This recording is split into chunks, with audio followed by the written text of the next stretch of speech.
오늘부터 또 에베소서 통독이 시작됩니다. 에베소서는 전체 구조가 굉장히 뚜렷하게 전반부와 후반부로 나뉘어지는 특징이 있습니다. 1장부터 3장까지가 복음에 관한 이야기라면 4장부터는 그러므로라는 단어를 시작하면서 실제 우리 삶에 그 복음이 어떻게 적용되는지 그리고 어떻게 살지에 대한 교회와 삶의 이야기를 다루고 있습니다. 사도 바울이 늘 복음을 논증하는 패턴이 이렇죠. 복음에 관해 이야기하고요. 먼저 논증을 하고 그리고 나서 그러므로라는 단어로 시작을 하면서 너희는 이렇게 살아야 한다라고 이렇게 논증하는 것이죠.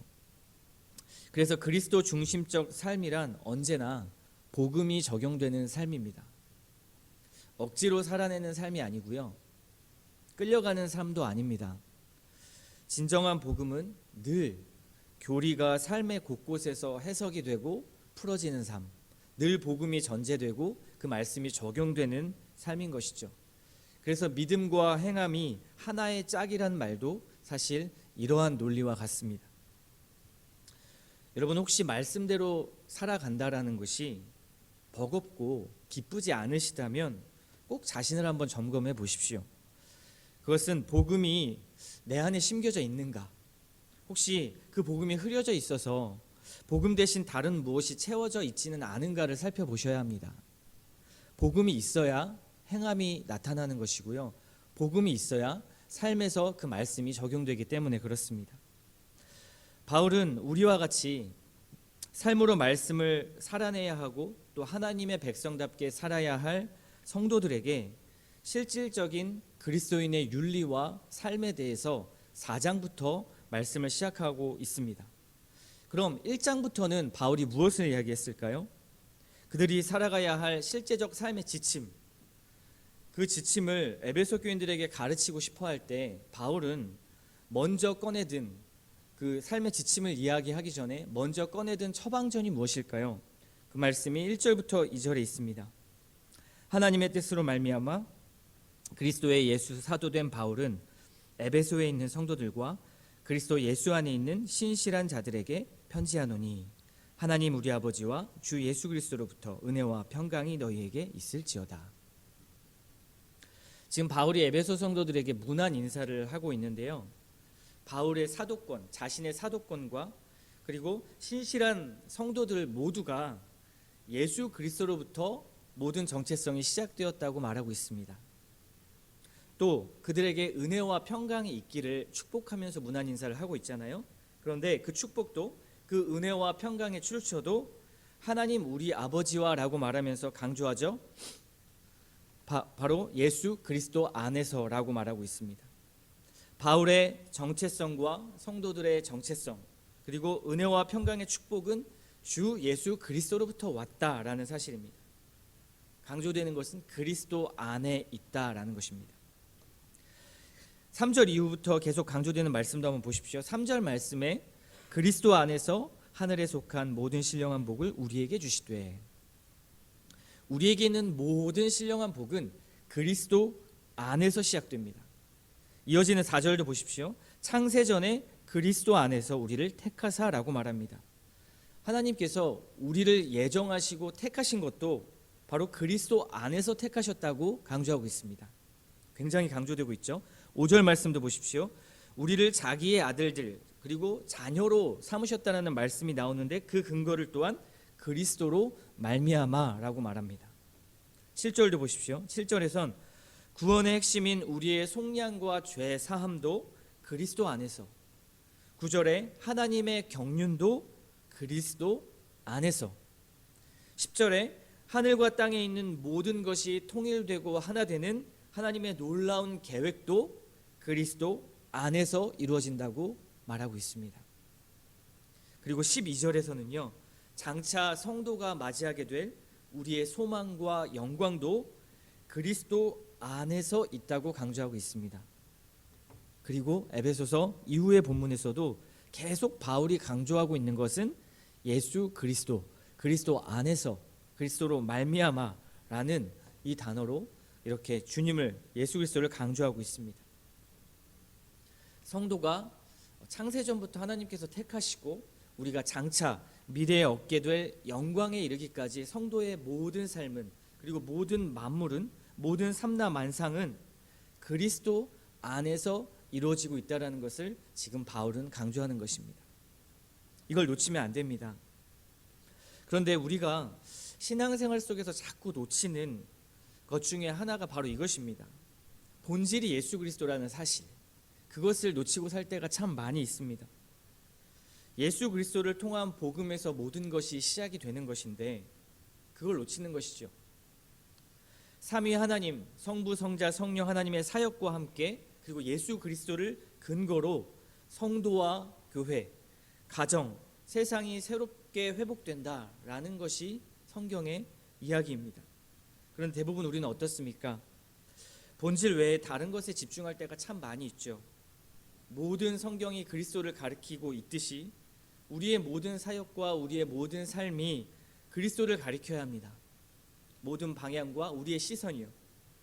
바울의 목적도 늘 그리스도를, 그러니까 바울의 사역도 늘 그리스도를 존귀하게 하는 사역을 했습니다. 그리스도가 드러나고 그리스도의 이름을 선포하고 그리스도의 이름의 영광을 받는 사역을 했던 것이죠. 우리에게 가장 종교적인 기도와 예배조차도요, 그리스도를 향하지 못하면 그것은 말 그대로 정말 종교 행위가 될 뿐입니다. 목사라는 직분을 얻고 또 중직자가 되고 교회에서 봉사자가 되어서 교회에 어떠한 사역을 하더라도요, 그 사역과 동기가 그리스도를 향하지 않는다면 그것은 잘못된 것입니다. 그분 안에 있을 때만 사실 그 사역의 의미가 있고요, 그리스도라는 이름이 존귀하게 될 때만 그 사역이 가치가 있는 것이죠. 그분 안에 있을 때만 우리는 우리의 삶의 문제에 바른 해답도 찾을 수 있습니다. 그리고 바른 방향으로 갈 수 있습니다. 모든 문제는 그 문제에 대한 굿뉴스, 즉 복음을 가져오신 예수님이 필요하고요, 예수님이 없는 모든 것은 궁여지책이고 불충분한 답이 되고 마는 것입니다. 바울은 지금 그것을 강조하고 있습니다. 결국 이런 의미에서 우리가 신앙생활을 한다라는 것, 그리고 인생에 어떠한 답을 찾아가고 바른 길을 간다라는 의미는 결국 그리스도 안에 있느냐 없느냐의 문제입니다. 이것이 본질입니다. 그래서 오늘 우리가 읽은 바울의 에베소서, 특히 이 서문에는 특히 3절부터 14절까지 있는 내용은요, 그리스도 안에 있는 영적인 복이 얼마나 놀라운가 드러내는 찬양으로 이 편지를 시작하고 있습니다.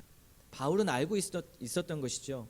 우리가 어떤 삶을 살아내는 것, 그리고 삶을 살아가는 모든 방향, 이 모든 것이 결국 그리스도 안에서 시작된다라는 것을 바울은 알고 있었습니다.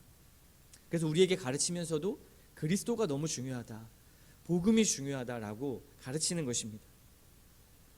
만물이 통일되고 하나 되는 하나님의 놀라운 원대한 계획, 하나님의 나라를 이루는 그 계획과 사역 가운데서 교회라는 무엇이고 성도란 무엇인가, 그 의미와 정체성을 너희가 바로 알아야 한다라고 말하는 전반적인 내용이, 편지의 내용이 에베소서의 내용입니다. 그래서 이 말씀을 읽으면서 가만 보니까요, 교회는, 그리고 우리의 신앙은 무엇을 해야 하는가의 싸움 이전에 삼위 하나님은 누구신가를 인식하는 문제가 훨씬 더 우선순위에 있다라는 사실을 발견했습니다. 우리는 늘 무엇을 해야 할까를 고민하잖아요. 그리고 실제로 그 말씀을 살아내지 못하는 자신을 보면서 힘들어하죠. 특히 신앙이 있으신 분들일수록 성화되지 않는 모습을 보면서 괴로워합니다. 너무 중요한 주제입니다. 그런데 그 성화와 우리의 삶이 점점점 그리스도를 닮아간다라는 의미는 먼저 삼위 하나님께서 누구신지를 아는 것, 이것이 우선순위가 되어야 한다는 것이죠. 그때 우리의 삶이 변할 수 있다는 것입니다. 한번 보십시오. 우리의 모든 삶과 계획이 성부 하나님의 예정 안에 있다는 것을 인식하게 되면 어떻게 될까요? 우리의 모든 삶과 우리의 모든 인생의 계획들이 우리가 이루는 것이 아니라 하나님의 예정과 선택 안에 있다는 것을 분명히 인식할 때 우리의 삶의 방향은 바뀔 것입니다. 매일 짓는 죄를 짓는 죄를 보면서 자책하고 또 죄인임을 깊이 묵상하면서 오는 무력감 그리고 어려움이 찾아올 때 그때 예수님께서 이루신 십자가의 사건들 그리고 고난과 부활, 대속을 묵상하면 어떻게 될까요? 또 말씀대로 사는 것이 한계가 느껴지고 도저히 내 힘으로 말씀이 순종이 안 된다라는 것을 인식하고 힘들어할 때 성령 하나님께서 분명히 우리의 삶을 인도하시는 분이다. 그럼에도 불구하고 하나님 성령께서 인도하신다라는 그 성령 하나님을 묵상하면 어떻게 될까요? 우리의 인생은 변하지 않을 수가 없습니다. 그래서 우리는 늘 하나님이 누구신가를 묵상해야 합니다. 하나님이 누구신가?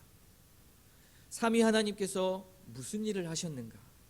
그리고 어떤 은혜를 베푸셨는가를 보는 것이 성경을 보는 초점이 되어야 합니다. 에베소서를 통해서 하나님이 어떠한 분이신지를 풍성하게 발견하십시오. 이 안에는 그리스도의 일과 또 삼위 하나님께서 우리에게 이루신 일이 풍성하게 들어 있습니다. 특히 예수 그리스도를 통해서 절정으로 일어난 그 구속 사역이 교회라는 그리스도라는 몸으로 표현된 것, 너무나 중요한 표현이죠. 그리고 나주혁신 장로교회가 그 안에서 어떤 의미가 있는지를 살펴보십시오. 2022년 연말을 보내면서 우리는 계속 교회라는 주제로 주일에도 말씀을 나누고 있습니다. 사실 이 교회라는 주제를 잃어버릴 때 신앙의 기둥을 잃는 것과 같습니다. 교회가 없다면요, 사실 우리는 가족이 없는 것과 같습니다. 교회가 없다면 그리스도의 몸에서 분리된 끔찍하게 유기된 어떤 하나의 몸뚱이일 뿐입니다. 팔 하나만 스스로 따로 존재하는 것이고요, 눈만 따로 떨어져서 존재하는 것이죠. 그래서 성도들은, 지체들은 그리스도 안에 있을 때, 교회라는 한 몸에 있을 때만 건강한 것입니다.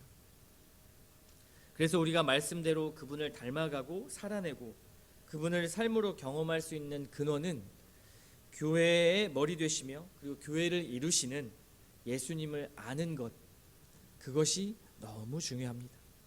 예수님을 알아가는 것, 예수님을 통해 하나님 나라의 원대한 계획을 세워가시는 삼위 하나님을 아는 것, 그분을 모든 것의 본질로 삼는 것, 그것이 너무 중요합니다.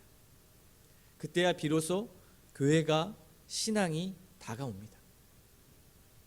사랑하는 성도 여러분, 우리의 모든 삶의 의미 앞에 형용사의 역할을 해주는 이 바울이 썼던 한 문장의 부사구를 넣었으면 좋겠습니다.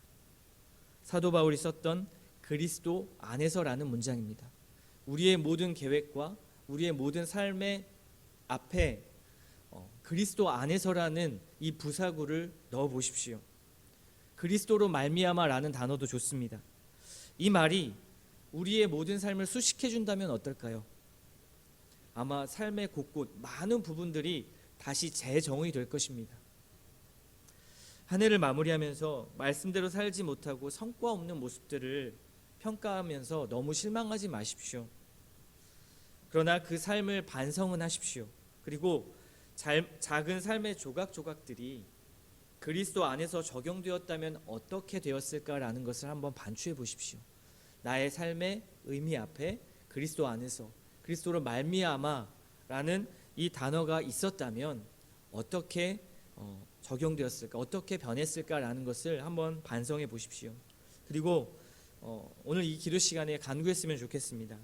2023년을 준비하는 교회와 성도 모두에게 그리스도 안에서 시작하고 그리고 그리스도로 말미암아라는 이 단어로 삶의 목적이 되고 그리스도로부터라는 이 단어로 이 주어지는 주님의 은혜 속에서 우리의 삶과 신앙이 그리고 교회가 재정의 되게 해달라고 그렇게 기도하는 이 아침 시간이 되셨으면 좋겠습니다. 그래서 에베소서를 읽으시면서요, 그리스도를 충분히 묵상하십시오. 그리고 나서 2023년도에 계획을 세워가시면서 어떻게 살 것인가, 그리스도 안에서 사는 삶이 되기를 주님의 이름으로 축원합니다.